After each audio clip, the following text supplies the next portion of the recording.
January 20th in 2017, 8 years ago.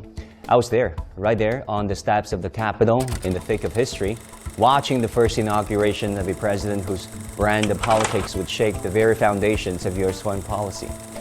I woke up that morning at 5 a.m., passed through tight security of the Capitol and stood in the cold for 6 long hours, an experience I'll never forget. But what struck me wasn't just the bitter cold, of course, of Washington or the crowd. It was the speech. A phrase in particular stood out, America first. That was not just a slogan. It later on became a framework for policy decisions that defined Donald Trump's very first term in office. Now fast forward to 2025, another inauguration speech, and there it is again, the promise to make America far more exceptional than it already is. But here's where things start to raise eyebrows. Now, U.S. exceptionalism is a term. It is a concept that has stirred global debates over the years and decades. Now, to many, U.S. exceptionalism, it comes across as a thinly veiled tool for diplomatic pressure, double standards, and yes, a colonialist mindset. The world doesn't need more of that. We need cooperation, not more insistence on one country's superiority over the others. Take, for instance, Trump's recent comments about the Gulf of Mexico, which he humorously referred to as the Gulf of America, and of course his newly signed executive order. Or more controversially, his comments about the Panama Canal. Let's clear the air. The Panama Canal was transferred to Panama under the 1977 Torrijos-Carter treaties. The U.S. has no claim to it anymore. So when those remarks about, taking back the Panama Canal are made by Donald Trump, it runs counter to international law, to long-established diplomatic agreements. And the world has reacted. Just look at Panama's president's reaction, his firm rejection over the idea. El Canal de Panamá es de Panamá y seguirá siendo de Panamá. El Canal de Panamá no fue una concesión ni una dádiva que hizo los Estados Unidos.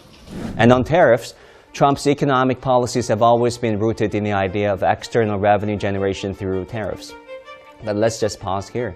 The theory sounds simple enough, but it doesn't hold water. It doesn't add up in practice. Let's consider the U.S.-China trade tariffs trade war. When the U.S. launched tariffs back in 2018 against China, the U.S. trade deficit with China stood at around $350 billion US. Now fast forward to the year 2023, it barely moved.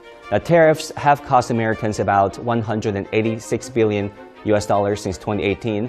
Every second the trade war drags on costs the American public around $800. And don't forget Trump's threats to Canada, floating the idea of 25% tariff only to be met with a stern response from Justin Trudeau. If the president does choose to proceed with tariffs on Canada, Canada will respond. And everything is on the table. And let's not forget the bigger picture. Donald Trump's withdrawal from international agreements like the Paris Climate Accord, his stance on drill, baby drill, send a message of American isolationism. The U.S. left the World Health Organization at a time when the world has just fought a major pandemic, are still fighting future ones to come. Now the EU and the WHO rightfully raised alarms. The World Health Organization regrets the announcement that the United States of America intends to withdraw from the organization. WHO plays a crucial role in protecting the health and security of the world's people, including Americans. America's health and climate politics cannot and should not exist in a vacuum. Isolationist policies, while politically popular with some, ultimately leaves everyone more vulnerable. Now, on China, the trade wars and technology restrictions during Trump's first term in office were meant to slow China down, were meant to slow China's rise, but look at what happened in reality. They only fueled China's domestic innovation. The development of the chip by Huawei, which by the way have been under U.S. sanctions for years on end, is a prime example. Instead of stifling China's technological ambitions, it only accelerated them. And while sanctions may have aimed at crippling China's tech sector, they also pushed China to be more self-reliant and innovate at a faster pace. So what does all this mean for U.S.-China relations going forward? Well, one thing is certain. When the two countries cooperate, both sides benefit, and when they confront, both sides stand to lose.